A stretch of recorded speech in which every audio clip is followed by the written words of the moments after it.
Hadarun. Hadarun.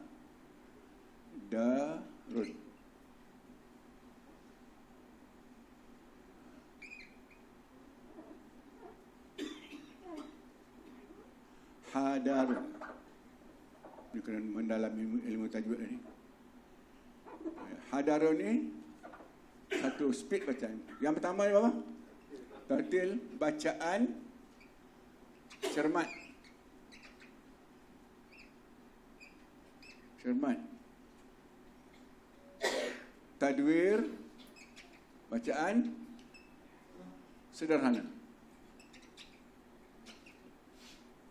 Hadar bacaan laju, cepat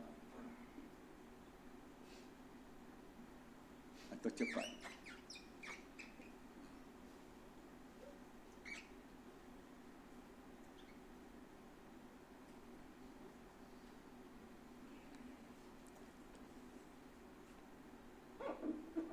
Yang apa ni, Taranum tu agak-agak bacaan mana Taranum yang tiga ni? Apakah dia bacaan tartil? Bacaan apa ni? Taranum itu bacaan tartil. Yang keduanya bacaan sederhana. Tidak lambat sangat dan tidak laju sangat. Inilah bacaan yang dipilih oleh para hufaz kita. Para hufaz. Yang tiganya bacaan hadar, bacaan laju. Macam bercakap, Bismillahirrahmanirrahim. Alhamdulillahi Rabbil Alamin. Ar-Rahmanirrahim. Maliki Yaumiddin. Macam bercakap, macam cerita. Satu nada. Itu hadar. Dan pada bacaan hadar ialah bacaan perlahan. Macam sembahyang apa? Sembahyang zuhur atau sembahyang asar, kita baca Fatihah perlahan kan? Maka kadar apa tu? Tartib atau tartil tertib bacaannya ialah hadar. Macam mana? Bismillahirrahmanirrahim. Alhamdulillahi Rabbil Alamin. Ar-Rahmanir-Rahim. Dengan lebih pada hadar dah terkeluar daripada sunnah apa ni, pembacaan Al-Quran yang laju sangat sehingga memang laju ni memang tak apa ni lah kan, dah langgar habis kan, cuba kena laju macam mana, ada speed, pilih mana satu. Tapi kalau dalam solat diriwayatkan Nabi sallallahu alaihi wasallam membaca dalam solat ialah bacaan tadwir. Kalau bacaan itu kuat, bagi dia imam pada solat nyaring kan, Bismillahirrahmanirrahim, itu tadwir. Alhamdulillahi Rabbil Alamin. Ar-Rahmanir-Rahim. Maliki Yaumiddin. Iyyaka na'budu wa iyyaka nasta'in. Itulah seterusnya. Kalau bacaan tartil, Bismillahirrahmanirrahim. Kali kedua makmum tak nak sayang. Ada tengok dengar imam tu, ada ustaz matua pergi tarik surah lain masjid. Tak boleh jangan. Imam ni dialah pertama yang daya penarik paling besar adalah muazzin. Kerana dia panggil orang. Kalau dia panggil orang, rasa hati nak datang aja. Itu satu keseimbangan. Yang keduanya, sampai di masjid, imam. Siapa imam? Imam pula disebut dalam hadis. Hendaklah imam itu orang yang paling disukai oleh para makmum, terutama oleh AJK masjid. Dia ada pula imam ni tak sebaluh pula dengan AJK masjid, tak on. Habislah. Dan ini rosaklah institusi masjid kita. Memang disebut dalam kitab fiqh. Malah kalau kita tahu imam itu tak disukai oleh orang ramai, ya, makruh ikut dia. Tapi suka tak suka ni apa dalam Islam? Apa ukuran suka tak suka? Benci atau sayang? Apa ukuran dan ukuran dalam syariat, dalam ilmu agama kita? Suka pada perkara yang Allah suka. Benci juga pada perkara yang Allah benci. Inilah suka dan duka, suka dan benci yang bawa rahmat. Tak? Bukan suka dan benci kerana rupa dia haram, rupa Allah jadikan. Suka dan benci pada bangsa dia haram, Allah tentukan masa kita tak pernah minta jadi bangsa Melayu, kan, jadi orang Melayu. Dan tak boleh kita suka dan benci kepada kekayaan dia dan sebagainya. Suka dan benci berdasarkan kepada suka dan benci di sisi Allah Subhanahu Wa Taala. Ini satu kasih sayang atau kebencian yang membawa rahmat.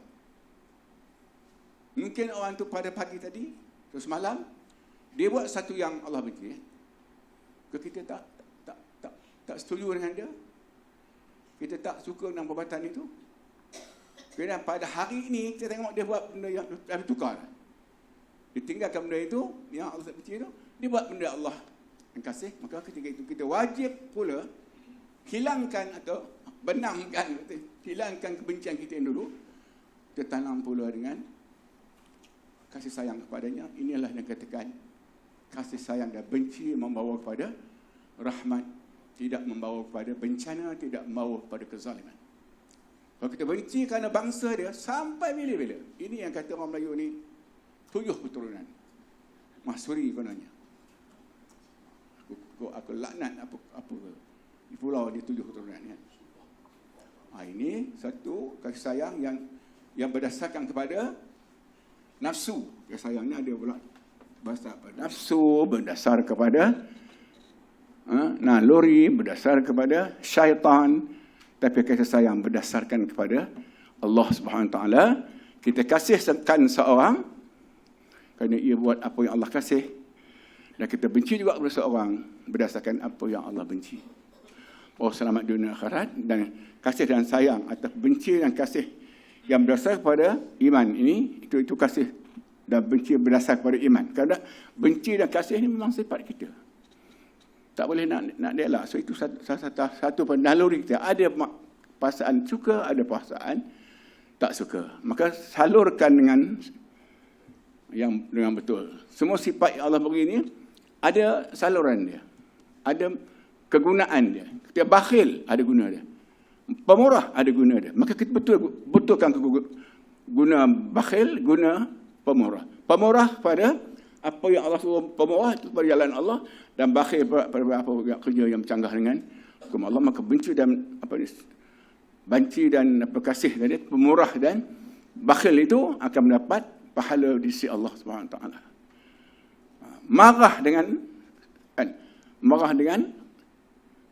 Marah lawannya apa? Marah. Suka kan? Suka dengan marah.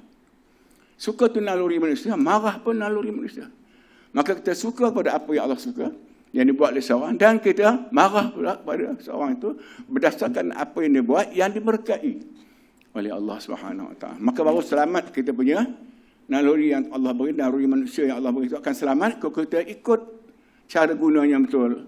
Itu semuanya didasarkan kepada Allah Subhanahu Wa Taala. Jadi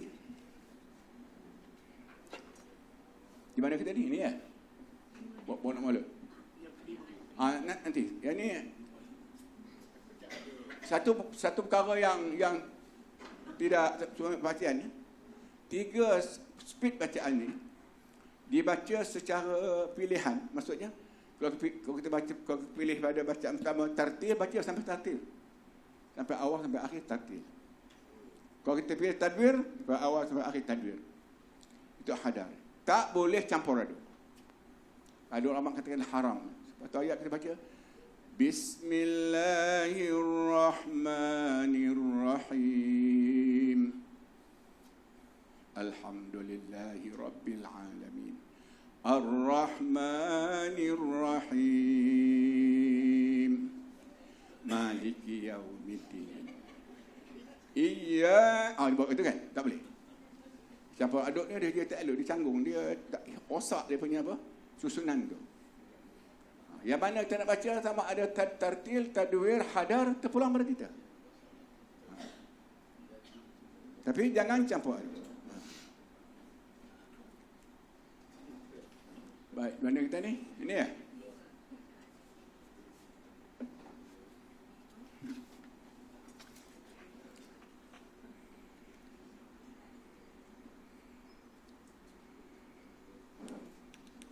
Habis ke? Okey dah. Tengok ni. Kita ambil hadis ni. Ini di sini ya. Hal ini telah ditegaskan pula oleh hadis Al-Barra Ibnu Azib. Nama sahabat ini Al-Barra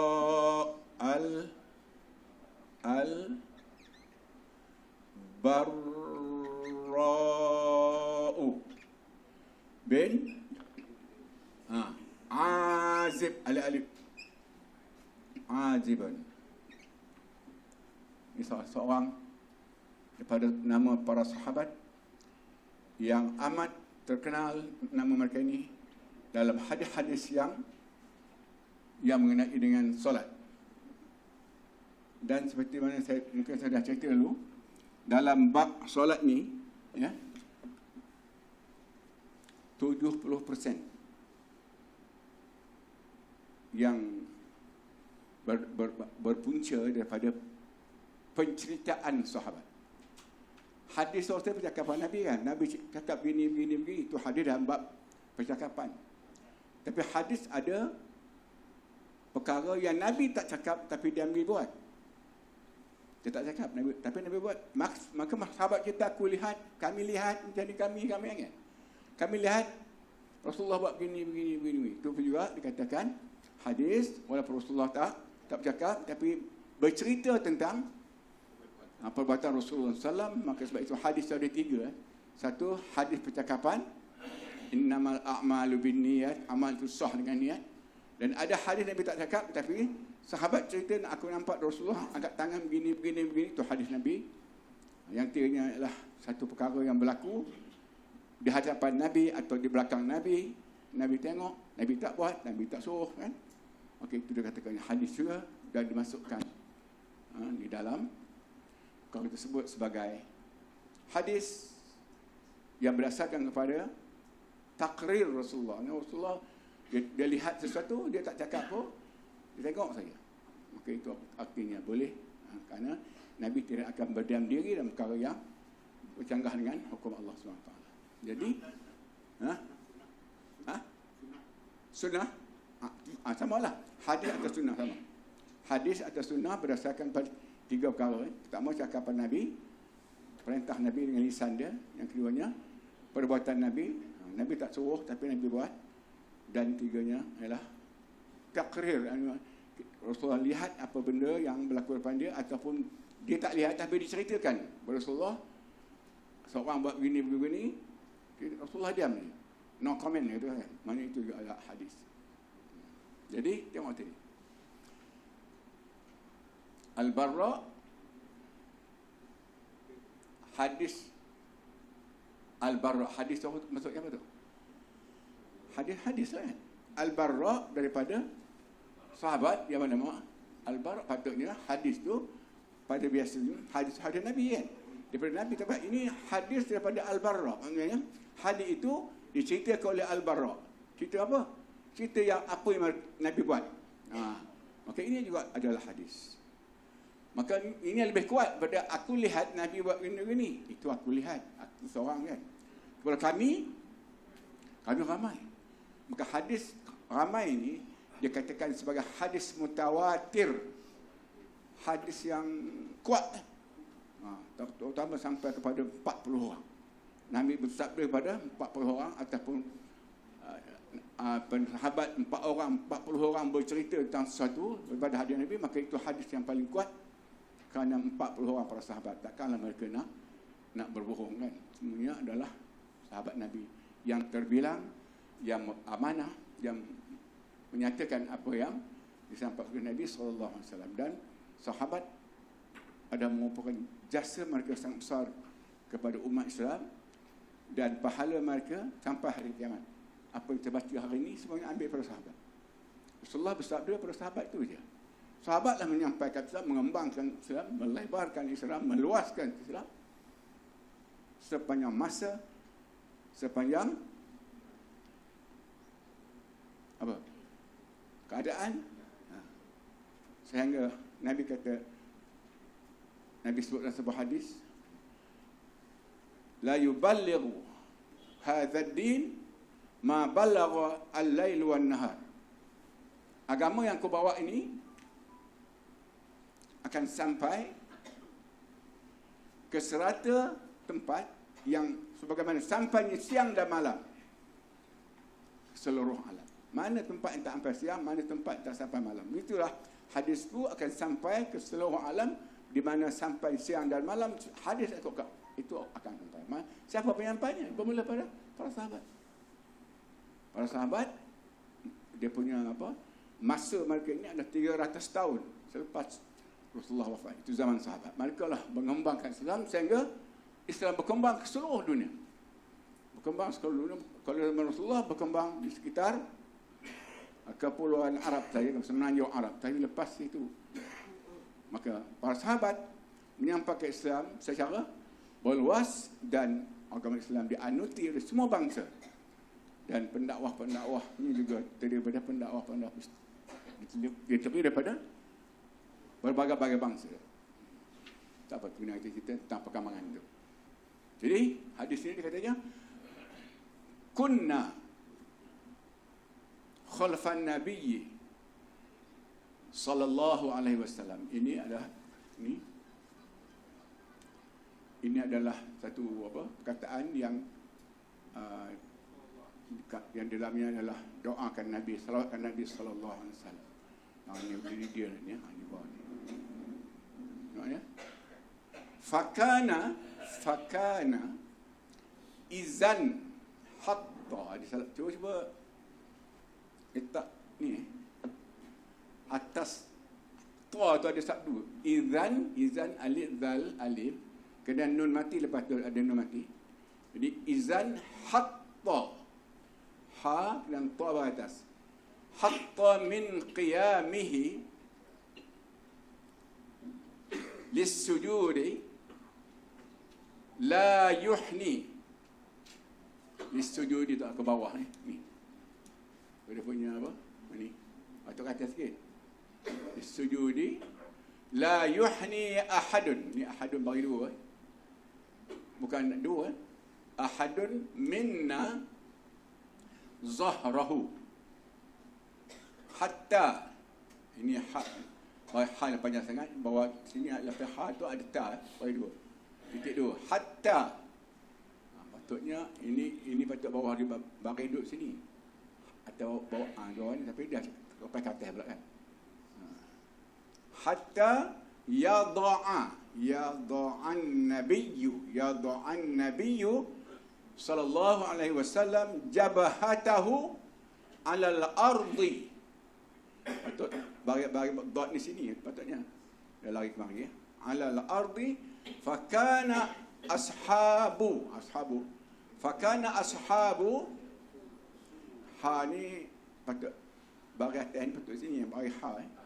Ashabu Rasulillah sallallahu alaihi wasallam yalbathuna qiyaman. Ni bagi dua ni. Qiyaman hatta yanhatta. Ni satu dua perkataan pula. Patut bawah ni. Idzan hatta an-nabiyyu sallallahu alaihi wasallam wa yukabbira wa yad'a jabhatahu 'ala al-ardi wa hum qiyamun. Ini bagi dua ni. Wa hum qiyamun thumma yattabi'unahu Apa itu? Cuba kita fahamkan hadis ini. Ada tak kita buat macam ni? Mau ya? Adalah kami. Siapa kami? para sahabat. Yang diceritakan oleh Al-Bara' bin Azib. Adalah kami di belakang Nabi. Maksudnya, jadi makmum. Bersah di belakang Nabi. Maka apabila beliau, cuba tengok pahaman ini. Maka apabila beliau turun, bergerak turun, dari berdiri, daripada berdiri tegak kan, dia bergerak turun, gitu, kepada sujud, nak turun ke sujud. Tiadalah seorang pun dari kami yang melengkungkan kepala melengkungkan belakangnya. Tak siapa daripada satu, tak ada orang tegak lagi, sahabat masih tegak lagi, sehingga Nabi meletakkan dahinya di atas tempat sujud. Maksudnya apa? Sahabat tunggu, iktilah kan hal itu, tunggu. Sehingga Nabi letak dahi dia atas tempat sujud, atas lantai, kami masih berdiri. Ini yang tindak sangat ini solat yang diajar oleh Rasulullah SAW pada para sahabat dia. Ini apa yang sahabat buat sebenarnya hasil daripada ajaran atau didikan Rasulullah yang sangat sempurna. Kan Nabi berkata, "Addabani Rabbi fa ahsana ta'dibi." Aku dapat mendidik kamu dengan baik kerana didikan aku itu adalah didikan yang datang daripada Allah Subhanahu wa taala. Jadi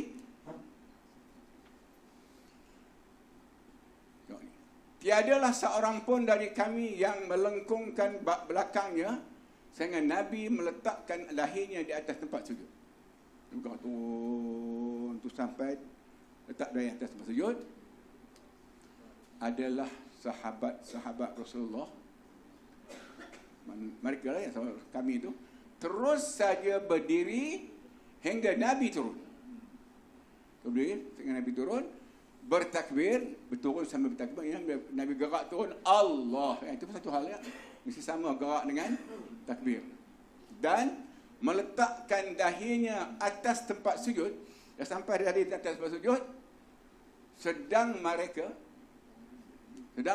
masih berdiri. Sesudah itu, ni boleh garis kan? Garis dalam tuan-tuan. Dalam ni apa? Tuan-tuan punya ni. Sesudah itu, sesudah apa? Sesudah Nabi sampai mencecah dahinya ke atas tempat sujud. Masa Nabi sampaikan dahi tempat sujud, kami masih berdiri lagi.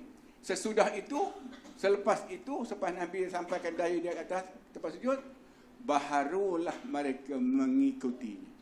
Allahu Akbar. Ini boleh memang turun aja kita dah buat. Hadis ini riwayat Ahmad dan Muslim dan lain-lain. Hadis ini hadis yang sangat sahih.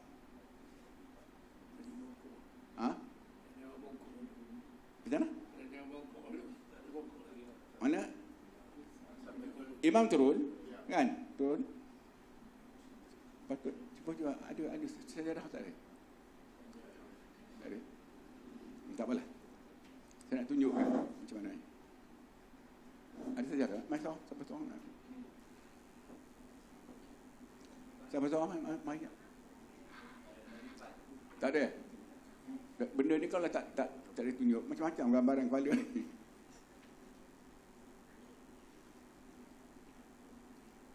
Boleh ambil je? Boleh.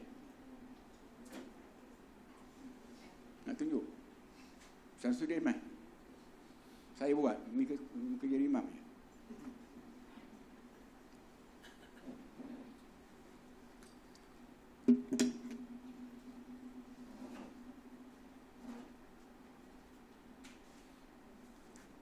Daripada apa yang sebut hadis ni, kita buat kesimpulan.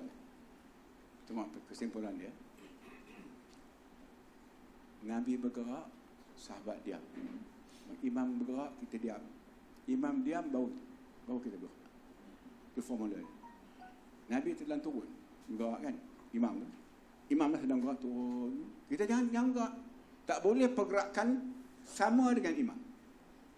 Pergerakan sama dengan imam, habis pahala imam.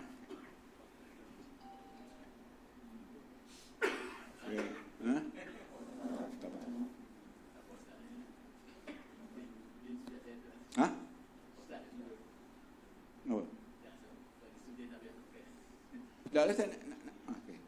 Tak, saya nak berniat tunjukkan bagaimana yang dikatakan oleh hadis tu bila Nabi, masa Nabi letak dahi dia atas tempat sujud, sahabat di mana? Diri lagi kan? Maka habis dia kata bar, Nabi pula dia sampai dahi dia ke tempat sujud, dia sebut bar. Lepas tu itu yang sesudah itu kami bergerak serentak turun ikut Nabi SAW. Jadi pergerakan makmum serentak belaka. Siapa yang gerak dulu daripada sahabat yang lain, daripada makmum yang lain, dia hilang pahala jamaah dengan makmum yang lain. Sebab bila perintah ni satu kan, perintah Nabi itu apa? Allahu Akbar tu kan, perintah imam. Allah Akbar tu perintah untuk bergerak. Maka satu perintah, makanya diperintahkan pada semua orang bergerak, maka pergerakan jadi satu. Tak adalah ada yang lambat, ada yang tepat. Ini dah berlaku. Macam-macam skor kan. Bila bagi command kan beri, okey, masih. Beri perintah yang satu daripada komander yang satu, maka pergerakan juga satu. Walaupun sembahyang 1000 orang makmum, maka pergerakan yang satu. Pergerakan makmum jadi satu. Kerana dia punya formula jamaah ni, dia kata satu untuk semua, lagi semua untuk satu. Itu falsafah dia. Apa maksud ini bagi makmum? Satu untuk semua. Setiap orang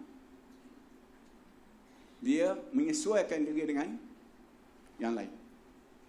Dia bergerak, samakan pergerakan dia dengan makmum yang lain. Dan semua satu untuk semua dan semua untuk satu. Maksudnya setiap orang daripada ahli jamaah tu, semua mereka setiap orang diperolehi pahala mereka tu oleh katakan sembahyang 10 orang, 10 orang. Maka setiap orang dapat 10 pahala. Kalau lebih banyak 20 orang, setiap orang dapat 20 pahala. Kerana setiap orang itu menyumbang kepada saudaranya yang lain dalam melengkapkan pahala solat jamaah.